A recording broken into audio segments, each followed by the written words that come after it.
Roger Green, host of the Surfing NASH Tsunami podcast. This week, we are offering 3 conversations from episode 54. Go inside a pivotal event, the Patient-Focused Drug Development meeting. In this conversation, the surfers and guests share some fairly divergent opinions about the relative importance of getting a drug to market and moving beyond the biopsy, and wrap up by discussing the one message they most hope regulators took from this powerful and moving event. The PFDD meeting was a groundbreaking event. Its emotional impact and lessons about the patient perspective were indescribable and powerful. So sit back, listen, learn, and when you're done, join the conversation on our LinkedIn and Facebook discussion groups.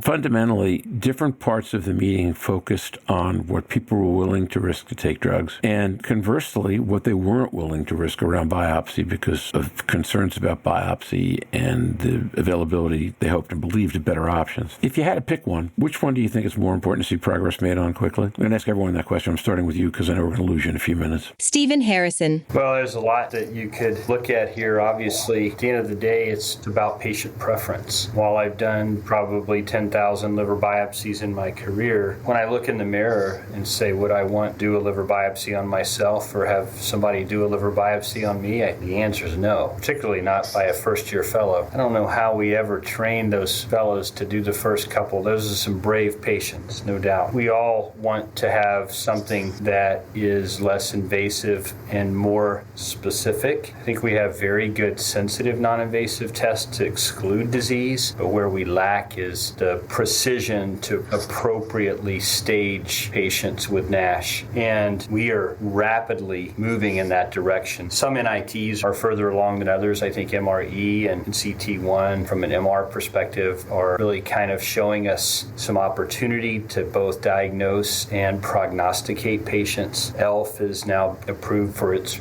prognosis. I think the next step is really what we're hoping to do at NASH Tag, and that is bring everybody together, have a fireside chat, and really talk about what's it going to take to get to an NIT as a diagnostic and as prognostic so that we don't have to have liver biopsy. It's not that it's just an invasive procedure. It's just not very good at telling us the extent of liver injury when you're only looking at 1/50,000th of it. And oh, by the way, you're really only looking at 1/12th of the 50,000th because you're leaving the majority of the tissue block behind. And you're looking at 1 H&E and 1 trichrome, which, as you know, Roger, I'm a big advocate of looking at more of that block to make a decision about really what's happening in the liver. And then my final thought to Terri's comment earlier, and even Donna's, the surprise from the FDA. I think the FDA is trying to do a great job. They're trying to do drug development in such a way that they minimize risk. But what we also need is to maximize benefit. And there is a happy median. The enemy of good is great. Do we need great? No, we need something. So let's kind of find a way that we can get there. And this always comes back to a question I get asked, and having Terri and Donna and Louise here I think is terrific, because one of the questions I always get asked is, what are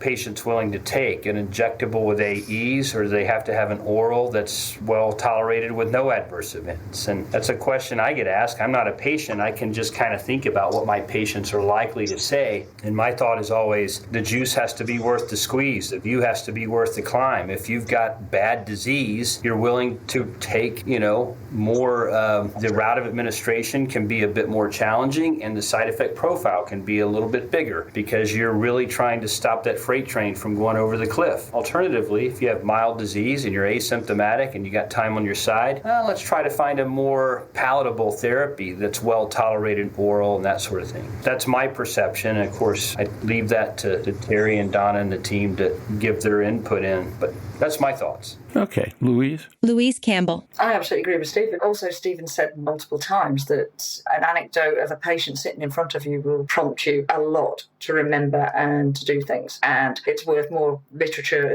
It's worth more than anything. So I think he's right. It's what individuals will take. And again, I've not been a patient. When we talk about what we need now from medication, we also need to be discussing with people who may not have the disease yet, where does the future take us? What do you want in the future? Because people diagnosed today were non-patients 10 or 15 years ago, technologies move on. So what we decide today may not be where we are in 5 or 10 years' time. So we do need to have a broader aspect of what we want to tolerate. If it was me, it would be things like, going forward, a nasal spray, something that can be taken by most people in different mechanisms. How easy can we make it? What are we trying to achieve? How can it be absorbed? But Stephen's right. I've never come across a patient with severe disease who hasn't been willing to do more or less anything. But Donna and Terri will have way better insight. Donna Cryer. Well, I think it's also not just people with severe disease, people who have had the conversation with their physicians about what the path is, what the complications and consequences of diseases, what their future could look like if their disease isn't at least slowed down. So we find in conversations with those patients, there's a level of risk too. It's a benefit risk, it's a calculation. It's always in context. It's not just in a vacuum. I'll give a real quick additional example to help bring this home to people from another disease state. I have, after this many years post-transplant, I have anemia chronic disease. I have a friend who does as well, and she was having trouble getting her EPO, which I had recently benefited from great access to medical care. I'd had my erythropoietin shot, I'd had my IV iron, and I was feeling great beating Peloton personal records. But we were trying to explain to our friends, even one who was a physician on our daily text thread, what patients have to go through to get access to this and how tight the target range is. And when I went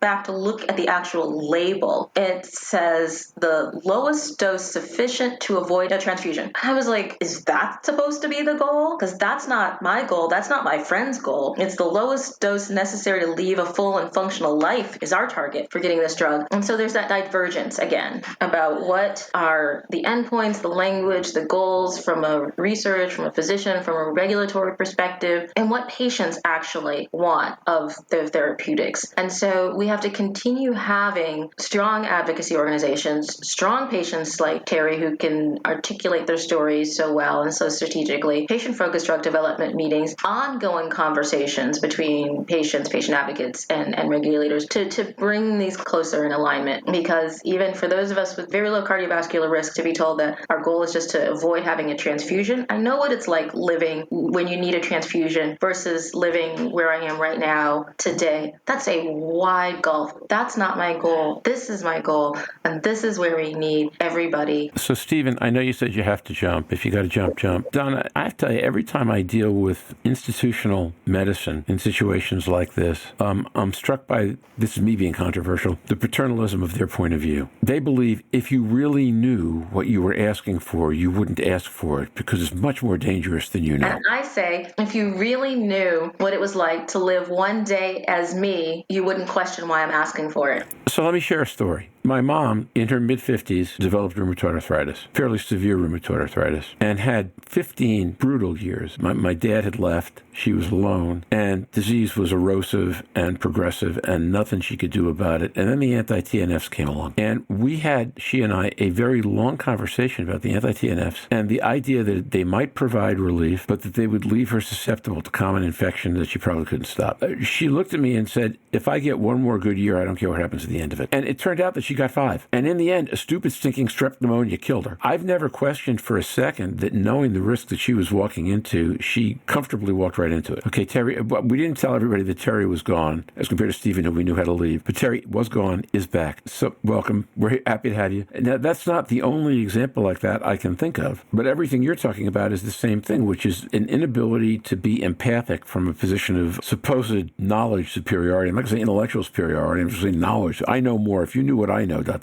as compared to experiential sensitivity. But it's not unlike the argument that always gets posed. What about the false positives? If you diagnose somebody with a disease, which we've covered on here, is that ultimately that's a cop-out because that's the minority. And I'd rather investigate something that turns out to be nothing than not investigate nothing that turns out to be something. What would happen if there was a false positive of fatty liver disease that I would, start exercising and eating better and watching taking my statins and my diabetes medication for nothing. That doesn't seem like a horror story to me. You've got to say, it's one of the best healthy options, isn't it? It would be traumatic. The psychological harm just should not be allowed by any IRB. Nobody gets used time and time and time again to obstruct the cost of putting in these things. Because it's a real concern, the false positives and the false negatives. I've been more concerned about the false negative than the false positive, but I don't know where that really, really comes from. Because as you say,